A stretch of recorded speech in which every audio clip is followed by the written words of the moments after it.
Sonte kemi kënaqësinë të jemi në një lidhje online me një mik të nderuar të vështat, një figurë kyçe në jetën shpirtërore e shoqërore të Kosovës, pastor Artur Krasniqin. Është zgjedhur së fundmi nga Asambleja Vjetore si kryetar i Kishës Protestante Ungjillore të Kosovës për një mandat 3 vjeçar, një përgjegjësi e madhe kjo në shërbim të Kishës edhe komunitetit. Artur Krasniqi shërben edhe si pastor i Bashkësisë së Popullit të Zotit në Prishtinë, gjithashtu ka shërbyer në shumë pozita të tjera për vite për Kishën e Kosovës. Përshëndetje pastor. Përshëndetje edhe për juve, përshëndetje për fjalët e mira edhe përshëndetje që po më quani mik të vështatshëm, ashtu duhet mbetëm. Së pari urime për zgjedhjen në krye të KPUK. Shumë faleminderit. Pastor, si e përjetuat këtë përgjegjësi të re duke u zgjedhur me një shumicë dërmuese votash? Ky në fakt është një treguesi i besimit që komuniteti ungjillor ka për ty. Atëherë të vërtet ne kishim Asamblenë Vjetore të Kishës Protestante Ungjillore të Kosovës. Është e vërtet ne kemi pasur pak vështirësi për plasje kohët e fundit në çështjen e organizimit tonë të brendshëm. Nominimin për të pranuar detyrën e kryetarit Kishës Protestante Ungjillore kam marrë me gëzim patjetër, sepse ka shumë gjëra në historinë që më lidhin me Kishën Protestante që prej themelimit të saj, por edhe me një ndjenjë frike. Duhet të pranoj se ka gjëra përgjithësi mëdha, besoj për një komunitet jo shumë të madh numër, me sfida që ndeshet, kështu që patjetër që me gëzim në Zotin, edhe me ekipin që punojmë, por po ashtu edhe me një farë ndjenje që kemi mundësi me dal bashkë gjithë këtyre sfidave që kemi përpara. Po, lavdi Zotit. Çfarë prioritetesh do të keni gjatë këtij mandati 3 vjeçar ose vlerat kryesore pastor që dëshironi të promovoni? Atë gjëja e parë shumë e rëndësishme për Kishën Protestante Ungjillore të Kosovës që burojnë prej misionit të KPUK-ut është për të ruajtur unitetin e brendshëm. Dëshira ime e madhe, lutja ime është që ne do të kemi mundësi me bashku, me forcu, me mobilizu Kishën Protestante Ungjillore të Kosovës, burra gra, shërbestar, misionar, për të pas një vizion përbashkët për gjërat që janë nevojë domosdoshme për Kishën tonë. Dëshira jonë e parë është të kemi mundësi me fuqizu Kishën Protestante. Pastaj patjetër që kemi çështje me shtetin. Ne ndeshemi me disa situata jo të lehta në raport me institucionet e vendit tonë dhe mbetet prioritet i rëndësishëm i Kishës Protestante Ungjillore të Kosovës për të ballafaque me gjithë këto sfida që i kemi përpara, që nuk i kemi zgjedhur ne, por që na i ka imponuar shteti i Kosovës për cilat duhet merremi. Po. Personalisht më lejo me thënë me gjithë zemër që personalisht mbart edhe një prioritet shumë veçantë që e kam unë për zemër, e kjo është me Kishën në Shqipëri. Unë du me gjithë zemër, du të përdor edhe mediumin e juaj sot për t'i ofruar bashkëpunimin e sinqert me gjithë zemër Kishës Ungjillore, vllazërisë ungjillore në Shqipëri, për gjitha Kisha Ungjillore në Shqipëri. Ne e kemi të domosdoshme për të bashkëpunuar bashkë, edhe duam që edhe Kisha në Shqipëri të na ofrojë këtë partneritet për kauzën e Ungjillit. Jo si pjesëtar të një kombi, por edhe si vëllezër në motrën e Krishtin, e për shumë arsye tjera ne duhet punojmë bashkë dhe unë du me lut çdo shërbestar në Shqipëri, vëlla motër, që të kuptoj këtë thirrje sinqert edhe prioritet tonin si Kishë Protestante Ungjillore Kosovës për të punuar bashkë me Bushin, për të punuar bashkë me Kishën Shqipëri. Lavdi Zotit, e në fakt ky unitet pastor është shumë i nevojshëm. Ndonjë gjë tjetër specifike, ndoshta ndonjë projekt të ri që keni në zemër që dëshironi të realizoni si kryetari i KPUK, megjithëse ti përmende? Tani ne po punojmë bashkë, ne kemi një ekip të mrekullueshme të Këshillit Drejtues, që si ne e quajmë, edhe detyra jonë është të mbledhemi së bashku dhe bëjmë planet për vitet që do vinë përpara, por një prej dëshirave tona të mëdha është po ashtu që të kemi mundësi të organizojmë një konferencë përbashkët ku do të kemi mundësi të mobilizojmë më shumë misionar për Kosovën. Ky vend ka nevojë për misionar dhe dëshira jonë të ardhmen është që të kemi mundësi me mobilizuar një armatë të tërë misionare që do vinë të na ndihmojnë në këtë kohë për Ungjillin Kosovë. Po, ndërkohë, pastor, si e shikoni rolin e kishës në shoqërinë kosovare sot, cila është përgjegjësia e kishës?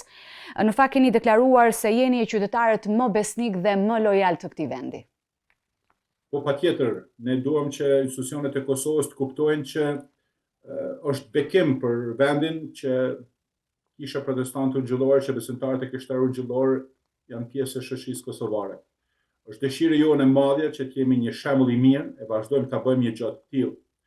Derisa unë po flas me juve sot, ne kemi një numër të madh të rinjësh që po e pastrojnë spitalet qendrës klinike universitare të Kosovës në gjendje të mjerueshme, edhe askush tjetër nuk do ta bënte këtë përpos besimtarëve gjallor.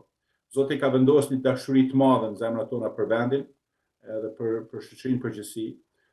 Kishat tona ndonë se mund të jenë të vogla në numër, po janë shumë aktive në punën e tyre, qoftë në punë sociale, qoftë ndihmë për të varfrit, qoftë në predikimin e Ungjillit, qoftë në nevojat që shteti ka. Unë nganjëherë befason për të mirë, sinqerisht. Ndonë se jemi një komunitet i vogël, më i vogël ndoshta për nga numri, ne kemi një ndikim të madh në shoqërinë kosovare. Shi për këtë, unë besoj që shteti nuk mund ta anashkaloj praninë e protestantëve gjallor në Kosovë.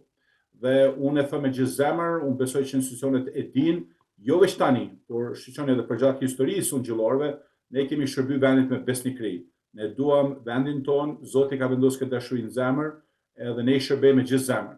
Kështu që duam që shoqëria kosovare ta kuptojë që prania e krishterëve protestantë gjallor Kosovës nuk është një kërcënim për vendin, përkundrazi është bekim, edhe ne duam të jemi bekim për Kosovën. Edhe si tillë do të luftojmë që të jemi. Për shembull, kush janë disa nga sfida që ju po hasni si komunitet në Kosovë dhe keni një mesazh ndaj institucioneve të vendit, atyre lokale e qendrore? Shiko, është absurde, shumë absurde që shteti i Kosovës nuk e miraton ligjin për pozitën juridike të bashkisë fetare. Ne kemi një ligj për liritë fetare, por ne na mungon ligji që rregullon pozitën juridike të bashkisë fetare. Dhe ne do të insistojmë, do të se për 20 vite tani, ky ligj mbetet diku nëpër sekretarët e Asamblesë të Kuvendit të Kosovës. Kosova duhet ta merret atë ligjin për pozitën juridike të bashkisë fetare. Ne shpresojmë që ky kuvend i ri që ka dalë për zgjedhjet fundit do ta bëjë një gjë të tillë. Ne kemi çështje si lejet për objekte të kishave, me cilat ne hasim me shumë vështirësi ose gati pamundësi për ta marrë lejet e tillë. Çështjet e varrezave. Unë nuk e di se ka të rregulluar Shqipëria sinqerisht këtë shembull, por ne vazhdojmë të diskriminohemi sa i përket vendvarrimeve. Ne detyrohemi që kur një krishter gjithë jetën ka jetuar si krishter, të borroset me imam me ceremoni islame. Dhe kjo është një shkelje flagrante e drejtave të lirive të besimit edhe të njeriut. Unë sot do të marr pjesë në ceremoninë e varrimit të një besimtarje dhe kuptoni që ne nuk na lejohet që të kryejmë ceremonitë tona, por duhet të imponohet prania e klerikëve islam ose klerikëve tjerë në ceremonitë tona. Dhe kjo është e padrejtë. Dhe shteti nuk duhet të vazhdojë që 25 vite ta bëjë një gjë të tillë. Kështu që po ne kemi sfida, e pranojmë që hasim vështirësi. Shpeshherë edhe në çështjet e evangelizimit ne diskriminohemi me forma të ndryshme. Mos flasim pastaj edhe për pjesë tjera të diskriminimit pozitiv ndaj komunikateve tjera fetare. Kështu që ne pranojmë, po ne kemi sfida, kemi kohë që disa gjëra kanë shkuar mbrapsht në këtë vend dhe do të merremi sinqerisht për to dhe për rregullimin e tyre. Po, pra ju do të vazhdoni të trokisni në çdo derë dhe të kërkoni të drejtën tuaj duke qenë edhe të njohur zyrtarisht si komunitet fetar? Shqo ne spari me gjithë zemër, duam t'i tregojmë dhe i bëjmë qartë institucioneve që ne do të kërkojmë me gjithë zemër ndihmën e Zotit. Ne besojmë fuqishëm në intervenimin madhështor të Perëndisë në situata më vështira se sa kjo e Kosovës. Kështu ne do vazhdojmë ju lut Zotit e mi besu Zotit për dorën e tij mbi vendin tonë, mbi drejtuesit e vendit tonë. Por të njëjtën kohë ne kërkojmë edhe atyne që të merren me çështje praktike për të cilat komuniteti protestant gjallor ka në Kosovë. Leoni veç me sqaru. Ne sipas ligjit zyrtarisht jemi të njohur si komunitet fetar. Problemi jonë është në praktikë që këtë realizojmë. Pra, shteti jonë ka pranuar praninë e kishës protestante gjallore si një prej kishave që ka trashëgimin historike këtë vend dhe njohur zyrtarisht si një prej 5 bashkësie fetare. Problemi është që në praktik ne hasim për çdo ditë vështirësi nga zyrtarë të ndryshëm që e keq përdorin ose përdorin pozitën e tyre personale për të na diskriminuar. Dhe në këtë çështje ne po hasim vështirësi serioze.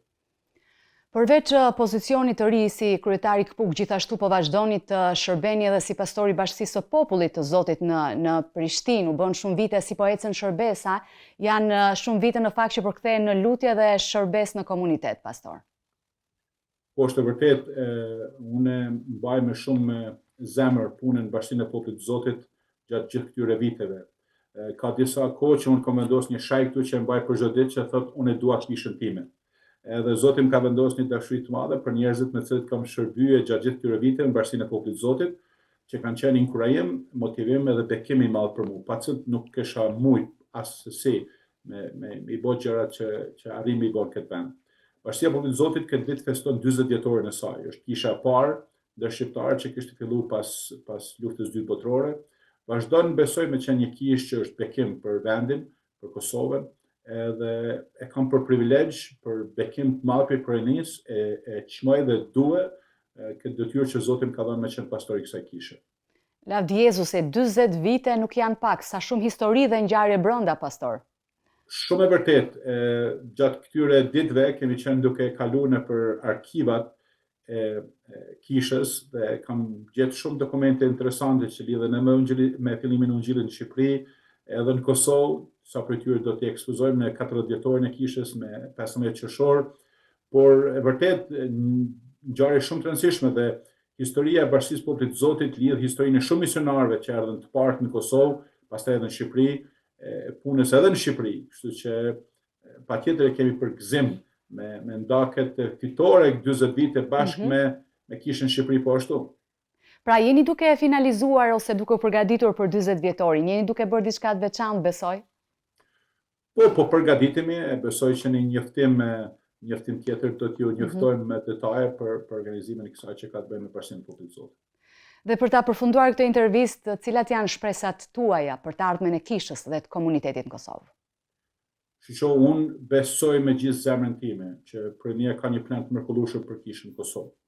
Unë besoj fuqishëm që kisha në Kosovë do t'ja dalë mbar, ne nuk do të dështojmë, edhe askush nuk duhet me u gëzue në çfarëdo situate të tillë që mund me pas shpresa që ne nuk do t'ja dalim.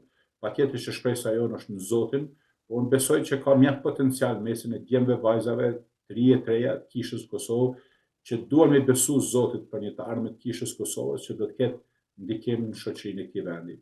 Ka lëvizje të mira brenda zemrave të njerëzve që përkërkojnë praninë këtë vend. Dhe ne duam të jemi dritë për kombin tonë, ne duam vazhdojmë ju lutë pranisë për të ardhmen e vendit tonë, për situatën edhe politike, ekonomike, por megjithatë shpirtërore të Kosovës. Që unë kam shpresë të madhe që Zoti do bëjë gjëra të mëdha për këtë vend. Edhe vazhdojmë i besu Zotit për këtë gjë dhe unë prapë e përsëris me gjithë zemër, ne lutem që kisha shqiptare, kësaj pjesë të Shqipërisë, do të jetë bashkë me neve në këtë kohë sfiduese për kishën e Kosovës. Faleminderit pastor për kohën, për ndarjen e mendimeve tuaja me ne, lutemi që Zoti t'ju udhëheqë në këtë detyrë të rëndësishme. Shumë faleminderit për ju, faleminderit për këtë mundësi me nda zemrën edhe dëshirën tonë për të ardhmen e kishës protestante ungjillore në Kosovë. Jem shumë mirënjohës për punën mrekullueshme që po bëni në Shqipëri, në Kosovë dhe gjitha territoret shqiptare. Faleminderit pastor, ndërkohë ne kemi ardhur në fund të këtij programi, në fakt kishim privilegjin që të bisedonim me pastor Artur Krasniqin, kryetarin e sapo zgjedhur të KPUK në Kosovë. Faleminderit që na ndoqët miq, vazhdoni të mbani besimin të fortë e të shpërndani shpresë kudo ku jeni. Takohemi të shtunën e ardhshme.